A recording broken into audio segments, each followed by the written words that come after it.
Hello everyone. Welcome to For Nurses Preparation YouTube channel. I am Neeraj Kumar Kathal. Today is 11th January 2022 and today's important points from the nursing subjects are: first point, ABG sample collected from the radial artery. अगर किसी client में आपको arterial blood gas analysis करना है तो उसके लिए आप पेशेंट के हाथ में मौजूद रेडियल आर्टरी से सैंपल ले सकते हैं। याद रखिएगा, रेडियल आर्टरी पेशेंट के अंगूठे की तरफ होती है और आर्टरीज हमेशा वेन की तुलना में डीपली सिचुएटेड होती हैं। Next point, CRP level used to assess inflammation in body. CRP का फुल फॉर्म है C रिएक्टिव प्रोटीन और इसका असेसमेंट करके हम किसी भी क्लाइंट की बॉडी में मौजूद इन्फ्लामेशन का असेसमेंट कर सकते हैं। Diabetes is a most significant risk factor of coronary heart disease because it causes microvascular injury, so lead to heart brain kidney ischemia. जिस क्लाइंट को डायबिटीज़ होता है उस पेशेंट में जो माइक्रोवेसल्स होती हैं, छोटी छोटी ब्लड वेसल्स होती हैं, उनमें डैमेज होने लगता है और इस डैमेज के कारण ही बॉडी के वाइटल ऑर्गन्स जैसे हार्ट, ब्रेन, किडनी आदि में इस्चीमिया डेवलप हो जाता है और पेशेंट में कोरोनरी हार्ट डिजीज़ डेवलप होने की संभावना भी बढ़ जाती है। तो हम कह सकते हैं डायबिटीज़ कोरोनरी हार्ट डिजीज़ के डेवलपमेंट के लिए एक बहुत ही सिग्निफिकेंट रिस्क फैक्टर के रूप में देखा जाता है। Low fibre diet may cause development of haemorrhoids. अगर कोई क्लाइंट लंबे समय से लो फाइबर डाइट ले रहा है तो उसमें हेमरॉइड्स कंडीशन डेवलप हो सकती है। हेमरॉइड्स का मतलब है piles. Next point, normal blood pH 7.35 से 7.45 के बीच होती है। याद रखिएगा, ब्लड का पीएच 7.35 से 7.45 के बीच होता है और प्रीवियस एग्जाम में इसे कई बार पूछा भी गया है, इम्पॉर्टेंट है। अगर ब्लड का पीएच 7.4 से ज़्यादा होता है तो ये कंडीशन एल्केलोसिस कहलाती है। अगर ब्लड का पीएच 7.35 से कम होता है तो ये कंडीशन एसिडोसिस कहलाता है। Next, Venus stasis may cause thrombophlebitis. अगर मान लीजिए किसी क्लाइंट के अंदर वीनस ब्लड जो है हार्ट तक रेगुलरली रिटर्न नहीं हो पा रहा है, कुछ समय तक वो ब्लड वेसल्स में रुकता है, तो इस वजह से इस जगह पर क्लॉट फॉर्मेशन होने की संभावना रहती है और इसे ही हम थ्रोम्बोफ्लेबाइटिस के नाम से जानते हैं।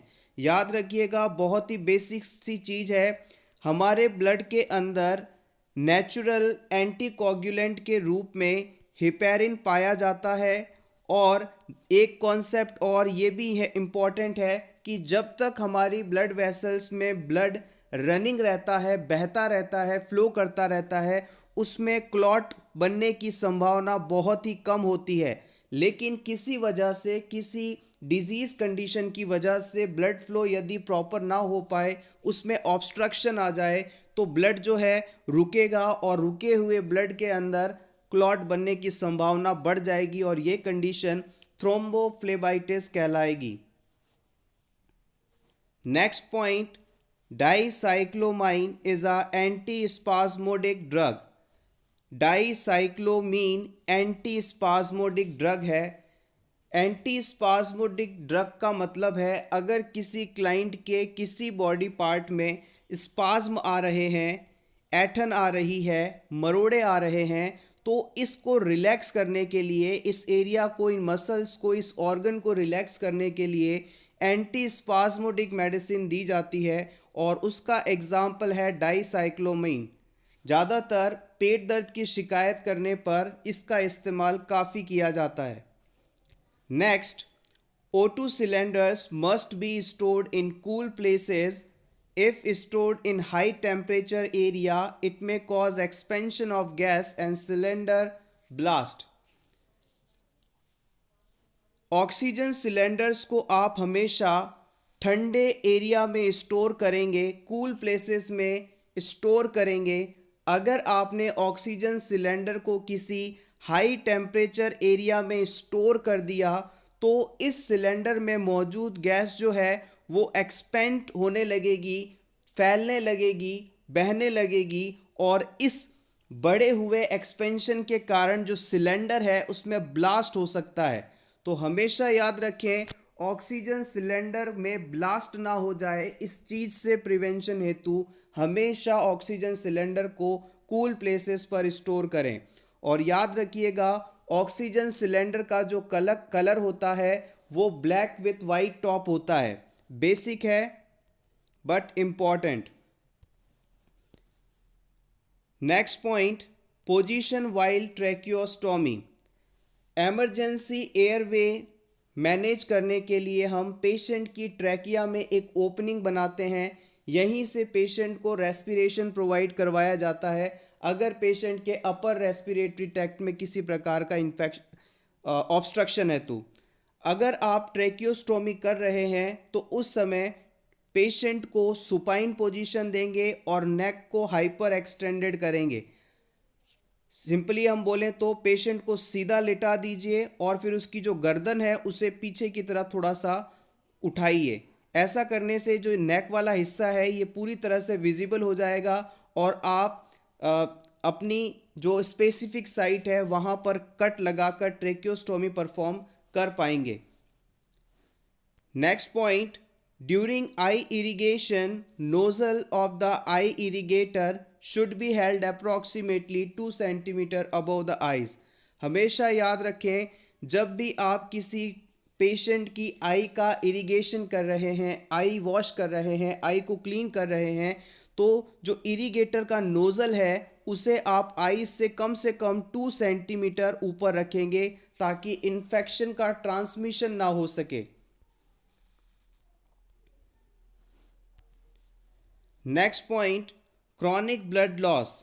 अगर मान लीजिए किसी पेशेंट में अपर जीआई ब्लीडिंग हो रही है, उसके स्टमक से ब्लीडिंग हो रही है, तो इस लगातार होने वाली, धीरे धीरे होने वाली ब्लीडिंग के वजह से पेशेंट में आयरन डेफिशिएंसी एनीमिया डेवलप हो सकता है और इस आयरन डेफिशिएंसी एनीमिया के ट्रीटमेंट के लिए हम आयरन और फॉलिक एसिड की टैबलेट देते हैं। आयरन और फॉलिक एसिड टैबलेट्स देते हैं। फॉलिक एसिड को आप विटामिन B9 के नाम से भी जानते हैं और प्रेगनेंसी के दौरान फॉलिक एसिड देने से होने वाले बच्चे में न्यूरल ट्यूब डिफेक्ट्स नहीं होते। Next point, हाइपोवॉलेमिया। हाइपोवॉलेमिया का मतलब है अगर किसी पेशेंट में फ्लूइड लॉस या ब्लड लॉस हो जाए तो उसके अंदर बॉडी फ्लूइड की मात्रा नॉर्मल से कम हो जाती है और इस सिचुएशन में पेशेंट का जो बीपी है वो काफ़ी कम देखने को मिलेगा, साथ ही साथ उसकी हार्ट रेट 100 से ज़्यादा देखने को मिलेगी, यानी टैकीकार्डिया होगा।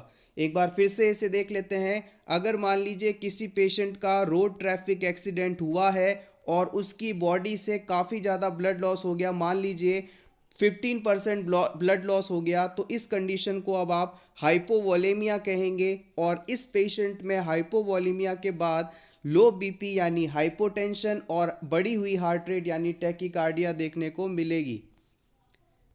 Next point, important causes of increase intracranial pressure. अगर किसी क्लाइंट में इंट्राक्रेनियल प्रेशर नॉर्मल से अधिक है तो उसके क्या क्या कारण हो सकते हैं।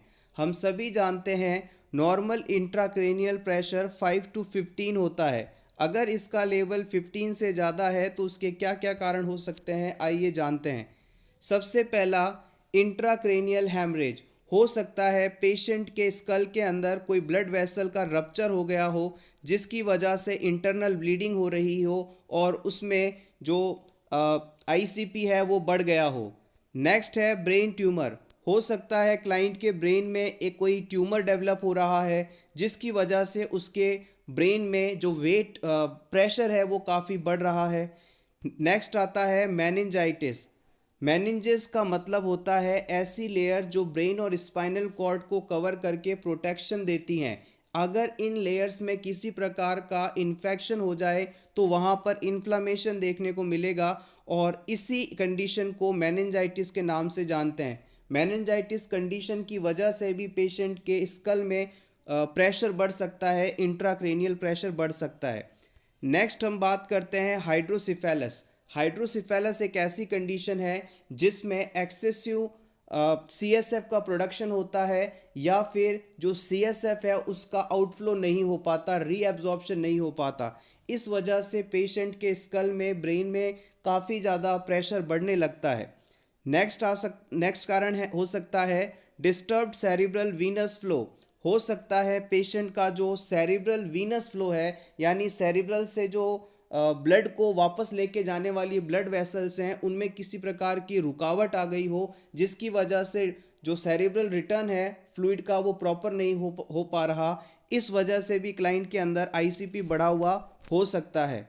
तो फ्रेंड्स, ये थे कुछ इम्पॉर्टेंट कॉजेस जो कि एग्ज़ाम में डिफरेंट वे से पूछे जा सकते हैं।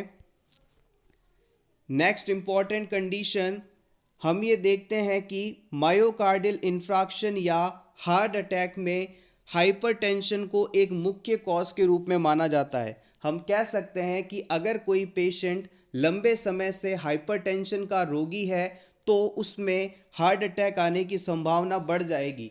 इस हाइपरटेंशन के कारण कैसे हार्ट अटैक आता है, इस पूरे मैकेनिज्म को शॉर्टली समझ लेते हैं। हाइपरटेंशन के कारण, बढ़े हुए बीपी के कारण पर्सन में डिक्रीज परफ्यूजन होने लगता है। डिक्रीज परफ्यूजन का मतलब है कि पेशेंट के ऑर्गन्स तक जितना ब्लड चाहिए वो नहीं पहुंच पा रहा है, उन ऑर्गन्स की डिमांड पूरी नहीं हो पा रही है। यही कंडीशन डिक्रीज परफ्यूजन कहलाएगा। लंबे समय तक यदि ऑर्गन्स को जितना अमाउंट में ब्लड या ऑक्सीजन चाहिए वो नहीं पहुंच पाता तो वहाँ की सेल्स में ऑक्सीजन की कमी होने लगती है। इस कंडीशन को इस्चीमिया कहते हैं। इस्चीमिया के बाद धीरे धीरे इन सेल की डेथ होने लगेगी, यानी इन्फ्राक्शन होने लगेगा और फिर यही कंडीशन हार्ट अटैक कहलाती है। तो हम कह सकते हैं हाइपरटेंशन के कारण डिक्रीज परफ्यूजन होता है और डिक्रीज परफ्यूजन से इस्चीमिया डेवलप होता है और इस्चीमिया से फिर इन्फ्राक्शन हो जाता है। आप चाहें तो इसका स्क्रीनशॉट ले सकते हैं। नेक्स्ट पॉइंट, कार्डियक सर्जरी के बाद पेरिकार्डियल इफ्यूजन होता है और पेरिकार्डियल इफ्यूजन के कारण कार्डियक टेम्पोनेट कंडीशन डेवलप होती है। मान लीजिए किसी क्लाइंट के अंदर कोई हार्ट की सर्जरी हुई, ये मान लीजिए पेशेंट का हार्ट है, इस हार्ट की कोई सर्जरी हुई। सर्जरी के बाद हार्ट के चारों तरफ जो पाए जाने वाली विसरल लेयर है और प्लूरल लेयर है, इनके बीच में जो पेरिकार्डियल फ्लूइड पाया जाता है वो नॉर्मल से काफ़ी ज़्यादा हो गया, काफ़ी ज़्यादा बढ़ गया। तो अब क्या होगा, इस बढ़े हुए फ्लूइड की वजह से हार्ट के ऊपर चारों तरफ से बहुत ज़्यादा दबाव पड़ेगा। इसी दबाव को हम कार्डियक टेम्पोनेट के नाम से जानते हैं। एक बार फिर से देख लेते हैं इसी चीज़ को। मान लीजिए ये क्लाइंट का हार्ट है, इस हार्ट के चारों तरफ जो लेयर्स पाई जाती हैं, इन लेयर में एक प्रकार का फ्लूइड पाया जाता है जिसे हम पेरिकार्डियल फ्लूइड कहते हैं। अगर किसी वजह से इस पेरिकार्डियल फ्लूइड की मात्रा नॉर्मल से ज़्यादा हो जाए तो इस फ्लूइड की वजह से लगातार हार्ट पर चारों तरफ से दबाव पड़ेगा और इस दबाव की वजह से हार्ट प्रॉपरली रिलैक्स और कॉन्ट्रैक्ट भी नहीं हो पाएगा और यही कंडीशन कार्डियक टेम्पोनेट के रूप में जानी जाती है। कार्डियक टेम्पोनेट होने पर 3 इंपॉर्टेंट फाइंडिंग्स आपको देखने को मिलेंगी जो कि एग्ज़ाम में प्रीवियसली पूछी भी गई हैं। याद रखिएगा, सबसे पहले तो होगा टैकीकार्डिया। कार्डियक टेम्पोनेट होने पर हार्ट बॉडी की ज़रूरत को पूरा करने के लिए ज़्यादा से ज़्यादा पंप करने की कोशिश करेगा, यानी हार्ट रेट को 100 बीट पर मिनट से बढ़ा देगा और ये कंडीशन टैकीकार्डिया कहलाएगी। कार्डिक टेम्पोनेट के अंदर जो सीवीपी है वो भी आपको बढ़ा हुआ देखने को मिलेगा। इसके अलावा जुगलर वेन्स भी हैं, वो डिस्टेंड हो जाएंगी, यानी जुगलर वेन के अंदर भी डिस्टेंशन हो जाएगा, फूल जाएंगी, उनमें भी फ्लूइड का रिटेंशन होने लगेगा।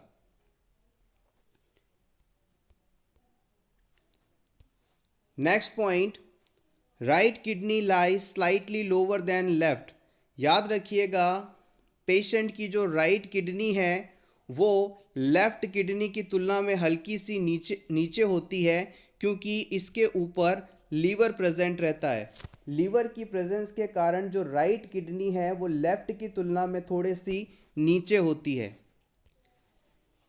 Shape of eye ball maintained by the fluid found in it. हमारी आईज बॉल का जो नॉर्मल साइज है, शेप है, वो इसमें मौजूद फ्लूइड जिसे एक्वस ह्यूमर कहते हैं के द्वारा मेंटेन किया जाता है।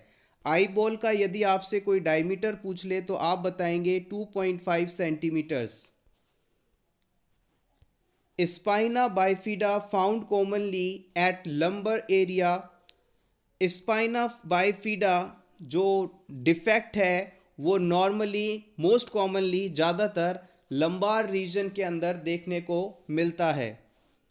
Next point, portal vein does not contain valve. Important important important, याद रखिएगा, हमारी जो पोर्टल वेन्स हैं उनमें किसी भी प्रकार का वाल्व नहीं पाया जाता। हमारी ब्लड वेसल्स में वाल्व पाए जाते हैं। इन वाल्व का काम होता है कि वो ब्लड के बैकफ्लो को रोकें।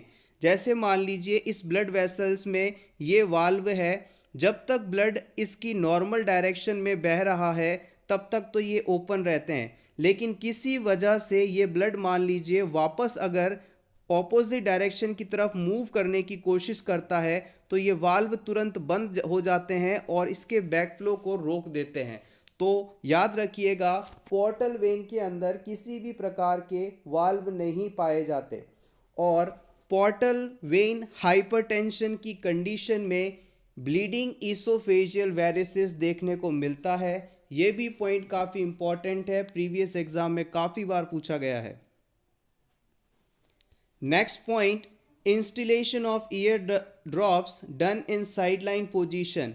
याद रखिएगा, जब भी किसी क्लाइंट में आपको ईयर ड्रॉप डालना है, ईयर ड्रॉप इंस्टिल करना है, तो हमेशा उसे आप करवट दिलाएंगे, यानी साइड लाइन पोजीशन में शिफ्ट करेंगे और फिर इंस्टिल करेंगे।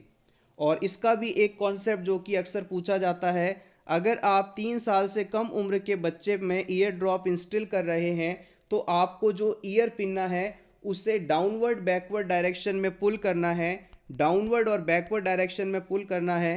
और अगर 3 साल से उम्र बड़ी है पेशेंट की तो हमेशा ईयर पिन्ना को आप अपवर्ड और बैकवर्ड साइड में पुल करके ईयर ड्रॉप को इंस्टॉल करेंगे। ये पुलिंग का जो मेथड है, ऐसा करने से जो हमारी ईयर कैनाल है वो बिल्कुल सीधी हो जाती है। नेक्स्ट हम बात करते हैं टार्सल टनल सिंड्रोम की। टार्सल टनल सिंड्रोम जो है ये पोस्टीरियर टिबियल नर्व में इंजरी की वजह से होता है। Tarsal tunnel syndrome posterior tibial nerve में इंजरी के कारण होता है। Next point important, Colles fracture.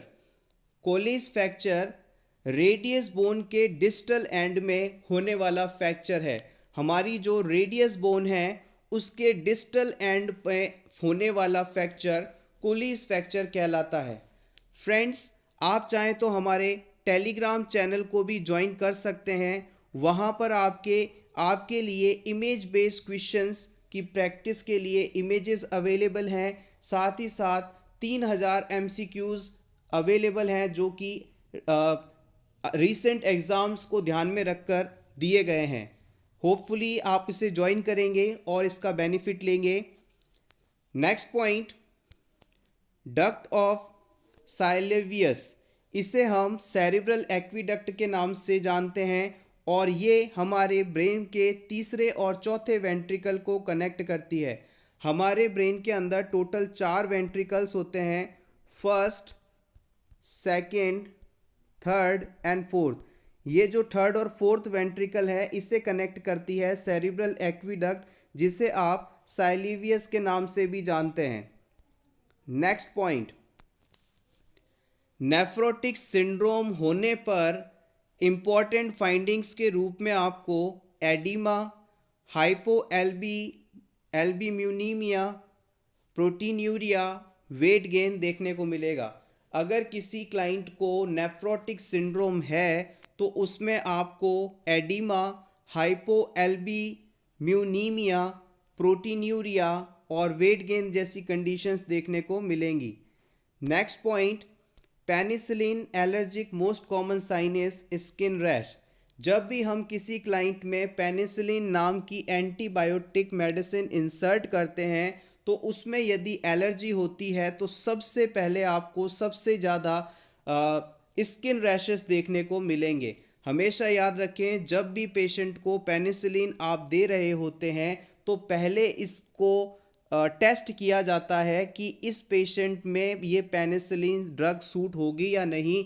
इसके लिए AST प्रोसीजर होता है जिसमें पेशेंट की स्किन की इंट्राडर्मल लेयर में कुछ अमाउंट इस ड्रग का इंजेक्ट करते हैं और फिर कुछ समय तक वेट करके देखते हैं। अगर पेशेंट के जिस एरिया में हमने टेस्ट डोज को इंसर्ट किया है वहाँ पर किसी प्रकार की एबनॉर्मलिटी नहीं मिलती तो हम ये मानते हैं कि पेशेंट को अब रिएक्शन नहीं होगी, हम इसे दे सकते हैं। Next point, leucocytes produced in bone marrow. Leucocytes का मतलब होता है WBC और इसका जो फॉर्मेशन है, निर्माण है, वो बोन मैरो में होता है। WBC का नॉर्मल काउंट होता है 4000 से 11000 के बीच और WBC का लेवल यदि किसी क्लाइंट में बढ़ा हुआ मिलता है तो इसका मतलब है इस पर्सन को किसी प्रकार का इन्फेक्शन हो गया है। नेक्स्ट पॉइंट, डायबिटिक कोमा में occur if blood sugar falls below 60 mg/dl। हमारी बॉडी में ब्लड शुगर का नॉर्मल लेवल 70 to 110 mg/dl है। अगर किसी क्लाइंट में ब्लड शुगर लेवल 60 mg/dl से कम हो जाए तो इस कंडीशन में पेशेंट को डायबिटिक कोमा हो सकता है। Next point, Sertoli cells. Sertoli cells are the supporting cells in the seminiferous tubules of the testis. Sertoli cells जो होती हैं वो एक सपोर्टिंग सेल्स के रूप में काम करती हैं और ये टेस्टिस की सेमनीफेरस ट्यूब्यूल्स में पाई जाती हैं। Next point, Kupffer cells. Kupffer cells found in liver. It is a type of macrophage. They protect by phagocytosis. हमारे लीवर में कुछ प्रोटेक्टिव सेल्स पाई जाती हैं जिन्हें हम कूफर सेल्स कहते हैं। इनका इम्पॉर्टेंट प्रोटेक्टिव मेथड होता है by the phagocytosis. Phagocytosis procedure में बॉडी में आए किसी फॉरेन या हार्मफुल सब्सटेंस को, हार्मफुल माइक्रो ऑर्गेनिज्म को ये जो सेल्स हैं कूफर सेल्स ये एनगल्फ कर लेती हैं और फिर डिस्ट्रॉय कर देती हैं। मान लीजिए ये माइक्रो ऑर्गेनिज्म है और ये कूफर सेल है। ये सेल क्या करेगी, इस माइक्रो ऑर्गेनिज्म को अपने अंदर एनगल्फ करके इसे डिस्ट्रॉय कर देगी। यही प्रोसेस फैगोसाइटोसिस कहलाता है। नेक्स्ट आता है goblet. Mature mucus cells found in respiratory tract and intestine. हमारे रेस्पिरेटरी ट्रैक्ट और इंटेस्टाइन के अंदर मैच्योर म्यूकस सेल्स पाई जाती हैं। इन्हें हम गॉबलेट सेल्स के नाम से जानते हैं। सो एवरीवन, ये था हमारा आज का वीडियो जिसमें हमने कुछ इम्पॉर्टेंट पॉइंट्स को इंक्लूड किया है जो कि अपकमिंग एग्ज़ाम के लिए बेनिफिशियल हो सकते हैं। अगर आपको आज का ये वीडियो अच्छा लगा हो तो प्लीज़ वीडियो को लाइक कर दीजिएगा और इसी तरह के और वीडियोस देखने के लिए for nurses preparation YouTube channel को ज़रूर सब्सक्राइब करें। Thank you so much once again and best of luck.